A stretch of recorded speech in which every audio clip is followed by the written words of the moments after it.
अस्सलाम वालेकुम, welcome back to my channel. अब मजबूर होकर अपना दुख और तकलीफ़ बयान कर रही हूँ। ये मत समझना कि मैं अपने शौहर को बदनाम कर रही हूँ। बात दरअसल ये है कि मेरे शौहर को बचपन में ही जिन्नाती असर हो गया था।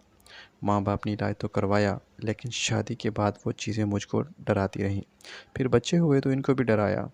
जब मेरी बीवी शादी हुई तो मुझको पता चला कि मेरा शौहर ठीक किरदार का नहीं है। फिर मैंने इसको अपनी आँखों से देख लिया कि इस शख्स को कोई शर्म व हया नहीं है, कोई गैरत नहीं। कोई भी बच्चा बच्ची, लड़का लड़की या कोई औरत, हर एक के सामने अपने कपड़े उतार देता था। शादी के शुरू में मेरी छोटी बहनों को बाग में ले गया और सैर के बहाने इधर उधर गंदी तस्वीरें दिखाई। वो छोटी सी थी, उन्होंने घर आकर सबको बता दिया। फिर मेरी अम्मी के घर में मेरे अब्बू का तहमत बांध कर मेरी बहनों के सामने बैठ गया, जिस्म खोल कर।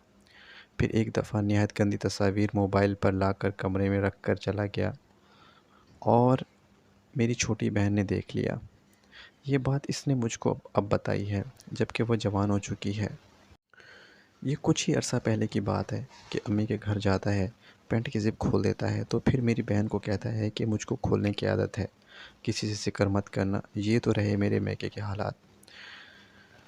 अब मेरे हालात सुनिए। हमारे पहले घर के साथ में किराएदार थे। इनके लड़के की उम्र 15 साल थी। मोबाइल के फंक्शन का माहिर था।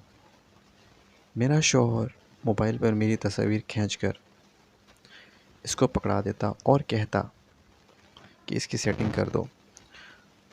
और मेरा शौहर कहता है कि बहुत बड़े गले पहनकर दुपट्टा उतार कर घर के काम करो। ऐसी हालत में मुझको मेरे चचा ससुर ने और इनके बेटे ने देख लिया। मेरे शौहर ने और भी बहुत सी गलीज़ हरकत मेरे साथ की हैं। इसका ज़हन ये है कि जब हम मियाँ बीवी हक़ और ज़ौजियत अदा कर रहे हों तो लोग हमें देखें। कमरे की लाइट्स जलाकर, खिड़कियाँ खोलकर मेरी तस्वीर बनाता है और फिर मुझसे कहता है कि कोई भी नहीं देख रहा।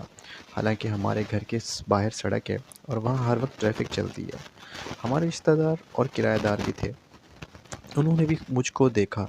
मेरे शौहर को ज़रा सी भी हैरत नहीं आई, बल्कि जंगले के पीछे खड़ा करके मेरी तस्वीर बनाता रहा। और ये मेरी 3 साला बच्ची भी मौजूद मुझको देख रही थी। ये मैंने आपको काफ़ी अर्सा पहले के हालात बताए हैं। और अब ये मेरी 5 बेटियां हैं।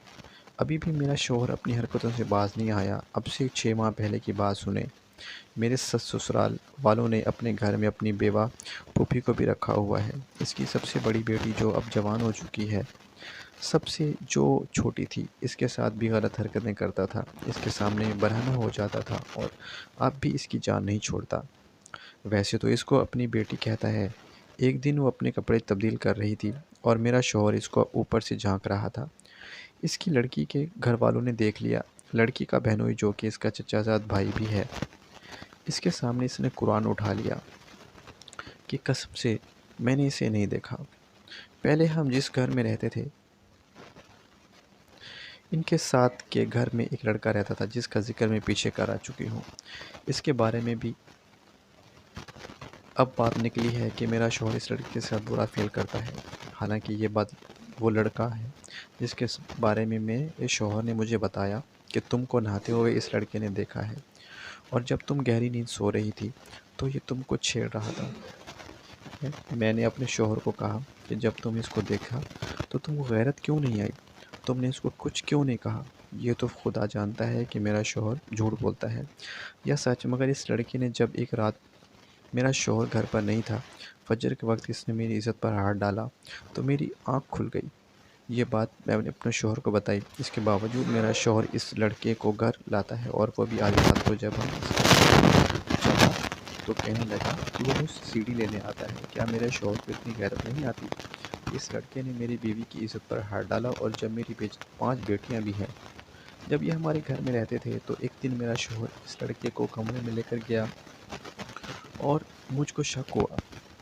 मैं इनके पीछे कमरे में गई और दरवाज़ा नॉक किया। जब मेरे शौहर ने दरवाज़ा खोला तो कहने लगा कि मैं इसे दवाई लगवा रहा हूँ और टीवी और सीडी इसी कमरे में था। फिर एक दफ़ा काफ़ी अर्सा पहले की बात है कि वो किसी आदमी को भी घर ले आया था।